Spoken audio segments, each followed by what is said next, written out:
नमस्ते बच्चों। हम कॉम्प्लेक्स नंबर पढ़ रहे थे और कॉम्प्लेक्स नंबर में आज हम डिवीजन वाले क्वेश्चन करेंगे कि जैसे दो कॉम्प्लेक्स नंबर है वो डिवाइड में दे रखी है तो उसको सिंप्लीफाई कैसे करें। इससे पहले हमने एडिशन पढ़ा था, सब्ट्रैक्शन पढ़ा, फिर मल्टीप्लाई वाले पढ़े। फिर उसमें हमने मल्टीप्लाई में ये सीखा था कि जो कॉन्जुगेट हो कॉम्प्लेक्स नंबर का और कॉम्प्लेक्स नंबर दोनों को मल्टीप्लाई करें तो कैसे सॉल्व करना है।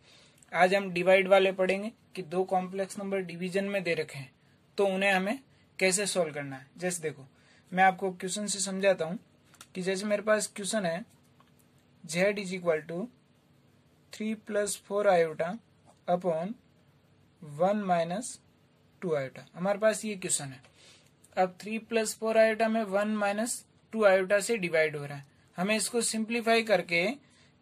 सिंप्लीफाई करके z is equal to x plus iota y इस फॉर्म में कन्वर्ट करना है। यानी कि कुल मिलाकर हमें ये डिनोमिनेटर में जो आ रहा है उसको हटाना है।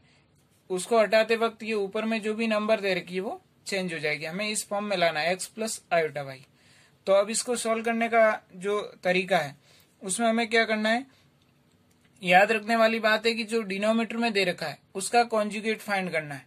जो डिनोमिनेटर में हमारे पास दे रखा है 1 - 2 आयोटा, इसका कॉन्जुगेट क्या होगा 1 + 2 आयोटा। मैंने बताया था कॉन्जुगेट निकालने के लिए आयोटा के को भी मतलब आयोटा वाली नंबर का अपन साइन क्या कर देते हैं, चेंज कर देते हैं। प्लस है तो माइनस, माइनस है तो प्लस कर देते हैं। तो हमें क्या करना है कि इस क्वेश्चन में जो भी डिनोमिनेटर गिवन हो तो डिनोमिनेटर का कॉन्जुगेट निकाल के उससे ऊपर नीचे मल्टीप्लाई कर देना है और उसके बाद में उसको सिंप्लीफाई करना है तो हमारा आंसर आ जाएगा। अब देखो कैसे करना है, समझो। जैसे हमारे पास अब ये क्वेश्चन था 3 + 4 आयोटा अपॉन 1 - 2 आयोटा। अब 1 - 2 आयोटा का कॉन्जुगेट निकालूंगा तो 1 + 2 आयोटा होगा। तो 1 + 2 आयोटा से मैंने ऊपर नीचे मल्टीप्लाई कर दिया। अब समझो आगे क्या करना है। अब कल मैंने बताया था आपको, कल मतलब पिछली जो क्लास हुई थी अपनी उसमें मैंने आपको बताया था कि 1 - 2 आयोटा और 1 + 2 आयोटा इन दोनों को मल्टीप्लाई करते हैं। तो इसमें मैंने फॉर्मूला बताया था कि ये ऐसे हो जाता है a - b into a + b से क्या हो जाएगा a² - b²। तो डिनोमिनेटर में a - b a + b हो रहा है तो यहाँ पे 1 का स्क्वायर और इसका 2 आयोटा का स्क्वायर हो जाएगा और ऊपर इन दोनों को मल्टीप्लाई करना है।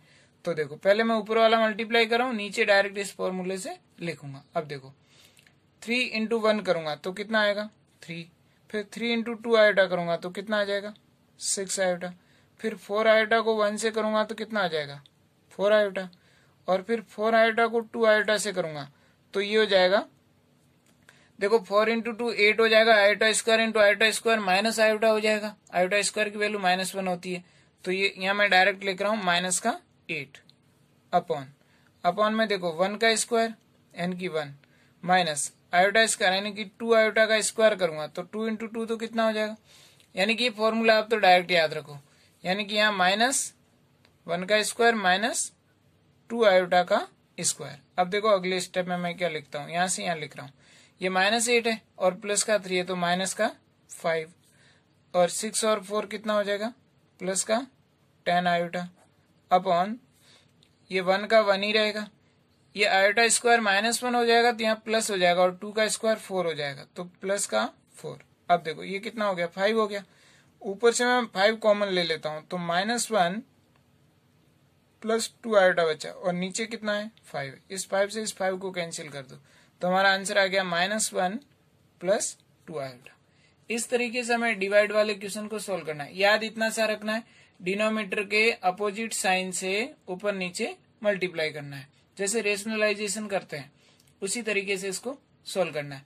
रेशनलाइजेशन आपने क्लास 10th और 9th में पढ़ा होगा, जिसमें हम ऐसे डिनोमिनेटर के साइन से ऊपर नीचे अपोजिट साइन से ऊपर नीचे मल्टीप्लाई करते हैं। बट यहाँ आपको ध्यान रखना है कि हमें आयोटा के कोफिशिएंट वाले का साइन बदलना, ऊपर नीचे मल्टीप्लाई करना है तो डिवाइड वाला जो कॉम्प्लेक्स नंबर का क्वेश्चन है वो आपका इजीली सॉल्व हो जाएगा। तो इस तरीके से हमारा ये आंसर आएगा -1 + 2 आयोटा। अब देखो इसमें और क्वेश्चन बताता हूँ आपकी प्रैक्टिस के लिए। जैसे देखो, जैसे मेरे पास क्वेश्चन है z is equal to 1 + 4 iota upon 3 - 4 iota.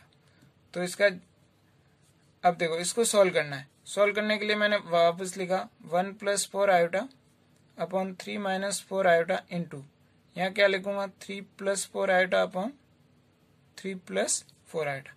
Denominator के अपोजिट साइन करते हैं, यानी कि इसका कॉन्जुगेट 3 माइनस 4 आयोटा का कॉन्जुगेट 3 प्लस 4 आयोटा, ऊपर नीचे मल्टीप्लाई किया। अब देखो 1 जब 3 से मल्टीप्लाई होगा तो 3, 1 4 से होगा तो 4 आयोटा, 4 आयोटा 3 से होगा तो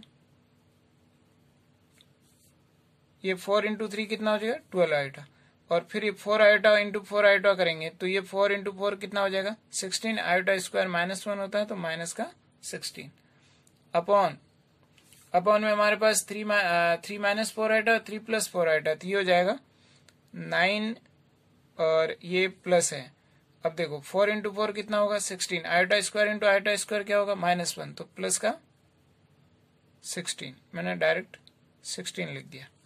अब देखो अब ये 16 माइनस 3 करूंगा तो ये हो जाएगा माइनस का 13। अब ये 4 प्लस 12 करूंगा तो ये हो जाएगा 16, ये 16 आयोटा अपॉन 25, ये अपना आंसर है। इसको आप चाहो तो ऐसा लिख सकते हो सेपरेट करके, माइनस का 13 अपॉन 25 प्लस 16 आयोटा अपॉन 25, इस तरीके से। इसमें मैंने ये क्वेश्चन अपनी मर्जी से ये डाटा ले लिए इसलिए ऐसा आ गया, जिसमें डिवाइड नहीं हो रहा। आपके एग्जाम में आएंगे तो एग्जाम में भी ऐसा आ सकता है, या फिर ऐसे क्वेश्चन बना के देंगे जिसमें ये डिविजिबल हो जाएगा। बट अगर ऐसा ही आता है क्वेश्चन तो ये आपका क्वेश्चन सही है, यहाँ तक लिखोगे तो भी आपका आंसर सही है। और इसको आगे आप और लिखना चाहें तो ऐसा भी अगर पूछ लें तो ऐसे लिख देना रियल पार्ट ऑफ जेड, तो रियल पार्ट ऑफ जेड क्या लिखोगे माइनस का 13 अपॉन 25, और इमेजिनरी पार्ट ऑफ जेड लिखोगे तो हो जाएगा 16 आयोटा अपॉन 25। इस तरीके से आप लिख सकते हो इमेजिनरी पार्ट ऑफ जेड और रियल पार्ट ऑफ जेड, इस तरीके से आप इसको लिख सकते हो। इसमें और क्वेश्चन बताता हूं मैं आपको। जैसे देखो, जैसे अपने पास ऐसे क्वेश्चन आ जाए, क्वेश्चन है z is equal to 1 plus 2 iota upon 3 minus 6 iota. इस क्वेश्चन को आप प्रैक्टिस करो। वैसे तो मैं बता ही रहा हूं, आप क्या करो वीडियो को रोक दो और उसके बाद में खुद ही इसको प्रैक्टिस करो, तो आपको पता लगेगा कि आपको कहां तक सॉल्व कर पाते हो। फिर मैं अभी सॉल्यूशन तो बताऊंगा इसी, तो आप उस सॉल्यूशन को देखोगे तो आपको पता लग जाएगा कि आपका आंसर सही है या गलत है या कहाँ मिस्टेक हो रही है। इसमें मैं जितने भी क्लास 11th और क्लास 12th के जो डाल रहा हूँ वीडियोस, उसमें मैं पूरा सिलेबस कराऊंगा। एक मतलब जितना भी अपने एनसीईआरटी के अकॉर्डिंग जितने भी क्वेश्चन है उनमें मैं मैक्सिमम क्वेश्चन सोल्व कराऊंगा, पर टॉपिक कोई भी नहीं छोड़ूंगा। क्वेश्चन कम ज्यादा हो सकते हैं, जैसे अभी डिवीजन में मैं क्वेश्चन कराया, मैंने मल्टीप्लीकेशन में कराया। अब आगे अगर और अपन पढ़ेंगे कॉम्प्लेक्स नंबर में, जैसे इनवर्स होगा, इनवर्स ऑफ कॉम्प्लेक्स नंबर, या आगे और भी जो टॉपिक होंगे जिनको हम कवर करेंगे, तो मैं आपको बिल्कुल डिटेल में कराऊंगा। शायद यूट्यूब के इतिहास में ऐसा इतना डिटेल में कोई नहीं कराएगा। मैं बहुत ही इसमें मेहनत करके आपको इसमें सॉल्व करवा रहा हूँ क्वेश्चन, तो आप इसको सब्सक्राइब करें और ज्यादा से ज्यादा शेयर करें इसको, ताकि मैक्सिमम लोगों तक इसका बेनिफिट पहुंचे। अब देखो, अब इसको अपन सोल्व करते हैं। तो मैं इसके डिनोमिनेटर को ऊपर नीचे मल्टीप्लाई करूंगा, तो ये क्या हो जाएगा, मतलब इसका conjugate 3 plus 6 iota upon 3 plus 6 iota. अब इन दोनों को ऊपर वालों को मल्टीप्लाई करते हैं तो क्या आएगा, देखो 1 इंटू 3 करूंगा तो 3, 1 इंटू 6 करूंगा तो 6 आयोटा, 2 इंटू 3 करूंगा तो कितना आ जाएगा 6 आयोटा, और 2 इंटू 6 करूंगा तो कितना आ जाएगा 12, और आयोटा स्क्वायर कितना होता है -1। मैंने यहाँ माइनस पहले नहीं लिख दिया तो यहाँ लिख दिया, आयोटा स्क्वायर -1 होगा। अपन अगले स्टेप में इसको माइनस को आगे लिख देंगे। अब देखो ये कितना हो जाएगा 9, और ये 6 इंटू 6 कितना होगा 36, और ये आयोटा स्क्वायर -1 हो जाएगा। तो ऐसे हो जाएगा। देखो इसको कैसे लिखेंगे अपन, 6 इंटू 6, तो इसको ऐसे लिख दो। देखो जैसे देखो माइनस और माइनस का 36 ऐसे लिख दो। क्यों ऐसा क्यों लिखा, क्यों मैंने फॉर्मूला तो अभी बताई था आपको। अब देखो ये हो जाएगा, ये माइनस का 12 है और प्लस का 3 है, तो क्या बचेगा माइनस का 9, और इधर देखो 6 और 6 कितना हो जाएगा 12 आयोटा अपॉन, ये देखो ये माइनस माइनस प्लस, और 36 और 9 को ऐड करेंगे तो 36 और 9 को ऐड करने पे कितना हो जाएगा 45। अब चाहो तो आप इसको सेपरेट करके लिख लो, सेपरेट करके लिखो। यहाँ फिर देखो, यहाँ पर ये 3 से कैंसिल भी हो रहा है। अगर मैं ऊपर से 3 कॉमन ले लूँ और इसको 3 से कैंसिल कर सकता हूँ, तो देखो इसको मैं ऐसा भी लिख सकता हूँ, जैसे 3 कॉमन लिया तो ये कितना हो जाएगा, ये हो जाएगा -3 प्लस 4 आयोटा, और अपॉन में कितना है 45।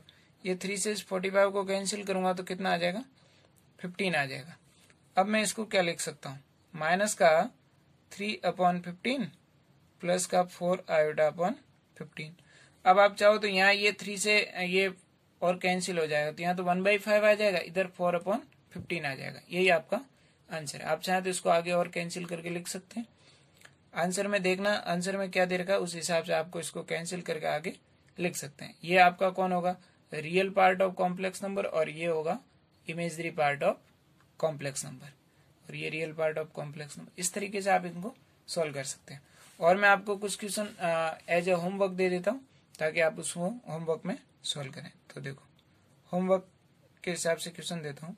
क्वेश्चन नंबर 1 मैंने लिखा 3 + 4 आयोटा अपॉन 2 + 5 आयोटा। और देखो, और लिखा मैंने 1 + 4 आयोटा अपॉन 4 - 3 आयोटा। और देखो, इन क्वेश्चंस को आप सॉल्व करना, और जितने बन जाए उसके बाद में आंसर चेक करना, तो आप कमेंट कर लेना वीडियो के नीचे, ताकि मैं इनका आंसर आपको प्रोवाइड करा दूंगा। अब देखो, और नेक्स्ट देखो, 1 + आयोटा अपॉन 1 - आयोटा। और देखो, और मैंने क्वेश्चन दिया 3 + 5 आयोटा अपॉन 5 - 7 आयोटा। और 5 नंबर क्वेश्चन दे देता हूं मैं आपको, 3 + 11 आयोटा अपॉन 1 + आयोटा। इस तरीके से ले लो। ये क्वेश्चन आपको सॉल्व करना है। मैंने 5 क्वेश्चन आपको एज ए होमवर्क दे दिए। इन 5 क्वेश्चन को आप प्रैक्टिस करना, और मैंने क्वेश्चन जो समझाए उनसे आप समझ के इन क्वेश्चंस को सॉल्व करना, ताकि आपको उन क्वेश्चंस की बारीकियां पता लगेगी कि इनको सॉल्व कैसे करना है। आप इन हर क्वेश्चन को डिटेल में सॉल्व करें, इससे आपकी प्रैक्टिस होगी। डिवाइड वाले क्वेश्चन पेपर में पूछते हैं, तो आप इन क्वेश्चनों को ध्यान से सॉल्व करें। आगे हम जब इनवर्स पढ़ेंगे, इनवर्स ऑफ कॉम्प्लेक्स नंबर, तो उसमें ये डिवाइड वाले क्वेश्चन के तरह ही सॉल्व होगा, तो वो उसमें आपको ये बहुत काम आएगा। ठीक है, थैंक यू।